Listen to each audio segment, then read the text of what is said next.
ఓం శ్రీ పరమాత్మనే నమః. ఓం పార్థాయ ప్రతిబోధితాం భగవతా నారాయణేన స్వయం వ్యాసేన గ్రథితాం పురాణమునినాం మధ్యే మహాభారతం అద్వైతామృతవర్షిణీం భగవతీం అష్టాదశాధ్యాయినీం అంబ త్వామనుసందదామి భగవద్గీతే భవద్వేషిణీ.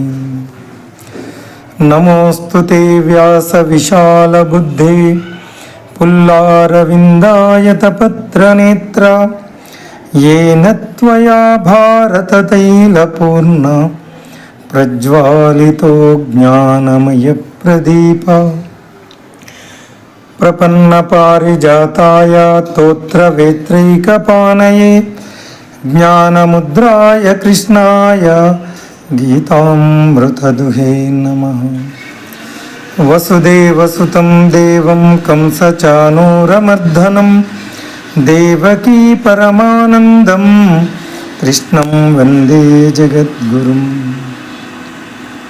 శ్రీకృష్ణ పరమాత్మని శ్రీ చరణారవిందాలకు ప్రణమిల్లుతూ శ్రీమద్ భగవద్గీత 2వ అధ్యాయము సాంఖ్యయోగం. ఈ అధ్యాయంలో అర్జునుడు పరిస్థితిని తట్టుకోవడంలో ఉన్న తన పూర్తి అశక్తతను పునరుద్ఘాటించి ఆసన్నమైన యుద్ధంలో తన విధిని నిర్వహించడానికి నిరాకరిస్తాడు. ఆ తర్వాత శ్రీకృష్ణుడిని తన ఆధ్యాత్మిక గురువుగా ఉండమని మర్యాదగా ప్రాధేయపడతాడు. తను ఉన్న ఈ పరిస్థితిలో ఏమి చేయాలో తనకు దిశానిర్దేశం చేయమని శ్రీకృష్ణ పరమాత్మను ప్రాధేయపడతాడు. శరీరం నశించినా నశించిపోని మరణం లేని ఆత్మ గురించి చెప్పడం ద్వారా దివ్య జ్ఞానాన్ని విశదీకరించడం ప్రారంభిస్తాడు పరమాత్ముడు. ఒక మనిషి పాత బట్టలు త్యజించి ఎలాగైతే కొత్త బట్టలు ధరిస్తాడో ఆత్మ అనేది కేవలం ఒక జీవిత కాలం నుండి ఇంకో జీవిత కాలానికి శరీరాలను మార్చుకుంటుంది. ఆ తర్వాత శ్రీకృష్ణుడు సామాజిక బాధ్యతల గురించి ప్రస్తావిస్తాడు. ధర్మాన్ని పరిరక్షించడానికి యుద్ధం చేయవలసిన తన క్షత్రియ బాధ్యతలను అర్జునుడికి గుర్తు చేస్తాడు. సామాజిక బాధ్యతను నిర్వహించడం ఒక పవిత్రమైన ధర్మమని, అది స్వర్గలోకాల వైపు దారి చూపుతుందని, అదే సమయంలో కర్తవ్య ఉల్లంఘన వలన అవమానము మరియు అపకీర్తి కలుగుతాయని చెప్తాడు. అర్జునుడిని ప్రాపంచిక స్థాయిలో ఉత్తేజితపరిచిన శ్రీకృష్ణుడు తదుపరి కర్మశాస్త్రాన్ని లోతుగా విశదీకరిస్తాడు. కర్మ ఫలాలపై అనురక్తి పెంచుకోకుండా కర్మలను ఆచరించమని అర్జునుడికి సూచిస్తాడు. ప్రతిఫలాన్ని ఆశించకుండా కర్మలను ఆచరించడాన్ని బుద్ధియోగము అంటాడు. బుద్ధిని ఉపయోగించి మనం కర్మ ప్రతిఫల కాంక్షను నిగ్రహించాలి. నిష్కామ కర్మ, ఎలాంటి ప్రతిఫలాన్ని ఆశించకుండా కర్మ చేయాలి. ఇలాంటి దృక్పథంతో పనిచేస్తే బంధాన్ని కలిగించే కర్మలే బంధ నాశక కర్మలుగా మారిపోతాయని అర్జునుడు దుఃఖరహిత స్థితికి చేరుకుంటాడు.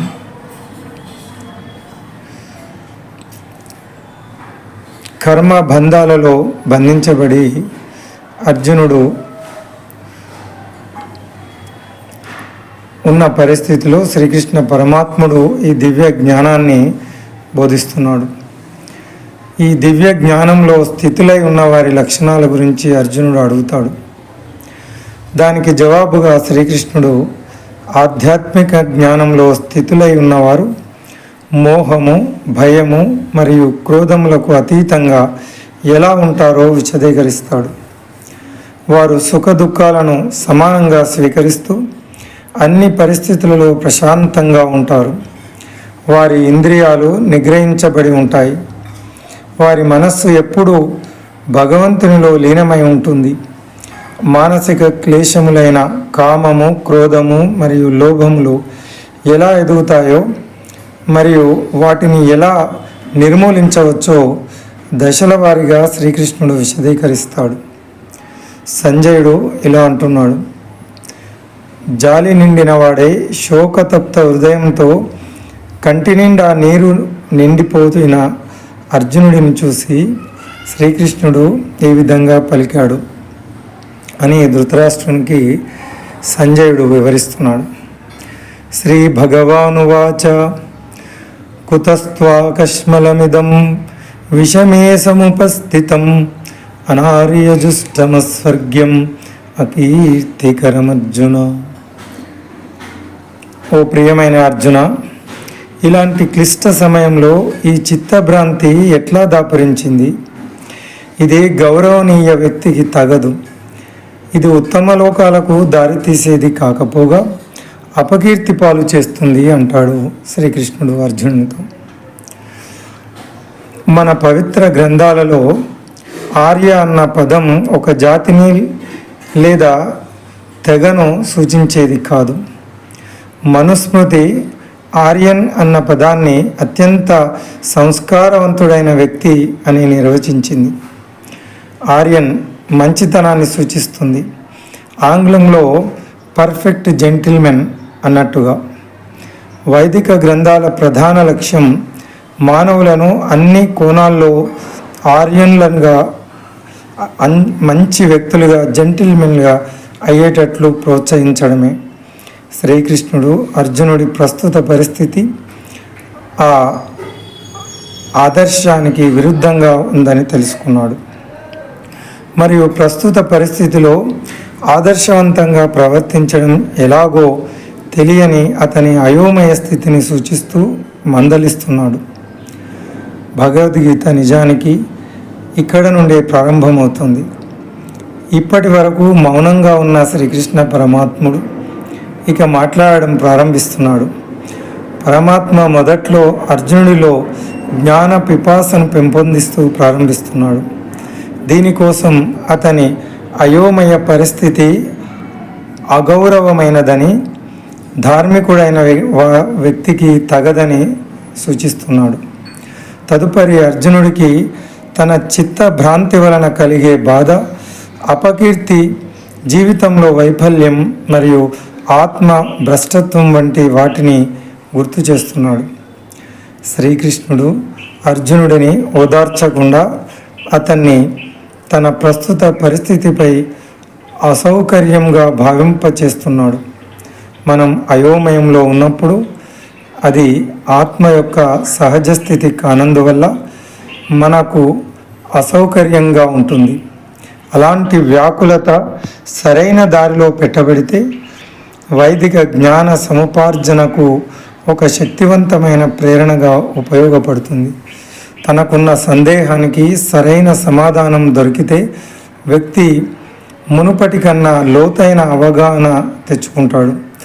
ఈ విధంగా భగవంతుడు కొన్నిసార్లు ఉద్దేశపూర్వకంగా మానవులను సంక్షోభానికి గురిచేసి తమ అయోమయాన్ని పోగొట్టుకోవడానికి వారిని సరైన జ్ఞానాన్ని వెతుక్కునేలా చేస్తాడు.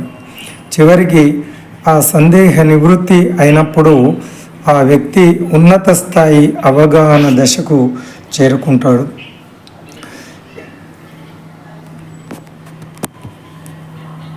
ఇది మొదటి శ్లోకం, 2వ అధ్యాయం సాంఖ్యయోగం. ఓం తత్సత్.